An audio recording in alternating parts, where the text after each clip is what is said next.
አረ የኔ ጉድ ነው፣ የኔ ጉድ ነው፣ የኔ ጉድ ነው፣ የኔ ጉድ ነው አለ ፍልፍሉ። ምን አይነት የሚያሳፍር ነገር ነው እንዲህ! ጉድና ጅራት ምን እንደሆነ እያደረ ምን ይሆናል ባለው። አይ ተራቱን እስቲ ሙሉልኝ ባካችሁ፣ ባካችሁ፣ ባካችሁ። ምን እየሰማሁ ጆሮዬ ነው ወይስ ምንድን ነው? ኦይ ምን አይነት ከባድ ጉዳይ ነው! እኛ እኮ ከዚህም በፊት አውርተናል። ባካችሁ ባካችሁ፣ ይሄ አንተ ከወደድክ እኔ ቀድሜ ገደል ልግባ የሚል ፍቅር መጨረሻው ትክክል አይሆንም። እባካችሁ ማርቲ ደግሞ ከአቤል ጋር እንደጀመረች ውዝግብ ውጣ ውረድ። እኔ ከአንተ በፊት ሄርሜላን አንተ ነኝ ያስታወከኝ። ጭራሽ ሄርሜላ ሙሉ በሙሉ ያስታወከኝ አንተ ነህ እያለች ነው። ጉዶ መጥቶ ነው። እንደዚህ እንደዚህ ምን እየሆነ ነው? እየበሰለ እየበሰለ ወደ ጅራት በቃ ወደ ጭንቅላት እየወጣ ነው። ይሄ ነገር ምን ሊደርስ ነው? ምን ሊሆን ነው? ጋይስ ምን ሊሆን ነው? እርግዝናው ከአቤል ነው ተብሎ ቁጭ 4 ነጥብ። እኛም እቺን በቃ ቀንና ሌሊት እያሰበን እያሰላስለን ያለነው ነገር ነው።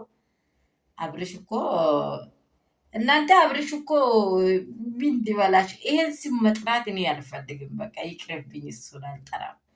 ምክንያቱም አብርሽ የሚፈልገው ሌላ ነገር ነው እንጂ እንደዚህ ልጅ የሚረገዝ ስፍራ ላይ አብርሽ የሚቀመጥ ሰው አይመስለኝም። እንዴ ሊብሌን እንደዚህ እጁ ላይ ይዞ እንደዚህ እያንቀባቀባ እንደው ጭራሽ እንደው ሌላ እንዳይደገብብኝ እያለ ቀንና ሌሊት እየሰጋ ያለ ሰውዬ ወዲያው በወዲያው በቃ የሆነ ዶሮም እንደዚህ አትሆንም። እርግጠኛ 21 ቀን መቆየት ትችላለች። ዶሮ ራሷ 1 ወር ትቆያለች ማለት ነው።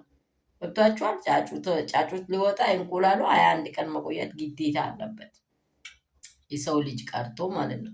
የሰው ልጅ ወዲያው እንደዚህ ብሎ ባለፈው እንደሰራው እንደሚለው እኔ አብረሽዬ ቡፍ ብዬ ያለው እኮ ነገር ተበላሽቷል፣ ሀገሩ ተቀይሯል። ሰላም ሰላም ቤተሰብ እንዴት ናችሁ? አሁንስ ጆሮ ጭው የሚያደርግ ነገር አሁንም በጋሚ ተሰምቷል። ማርቲ ጉዱን ፍንክትክት ታርጋ አውጥታለች። ቪዲዮን ገብታችሁ እውቁት። በቃ ያለው ነገር የሌለው ነገር የለም። ሰላማችሁ ብዙ ስትርፍርፍ ይበል። እናንተን የሚነካ አይኑር የኔ ውዶች፣ ጎልግላችሁ ያመጣችሁት እላችኋለሁ። ያላችሁበት ምድር ሁሉ ሰላማችሁ ብዙ ይበል። ዱዓ አድርጉ፣ ሰላም አድርጉ፣ ጸልዩ፣ በርቱ። በቃ ነገራችን ሁሉ በቃ እየተነተነ ወደ ቦታው እየመጣ ነው። እውነት የሩትዬ እውነት እስከ መጨረሻ እንደሚወጣ እኔ በአይኔ ያለው ይሄ አይቀርም። ሩትዬ ለምኖ የማያገኛትም የምር ነው ብላችሁ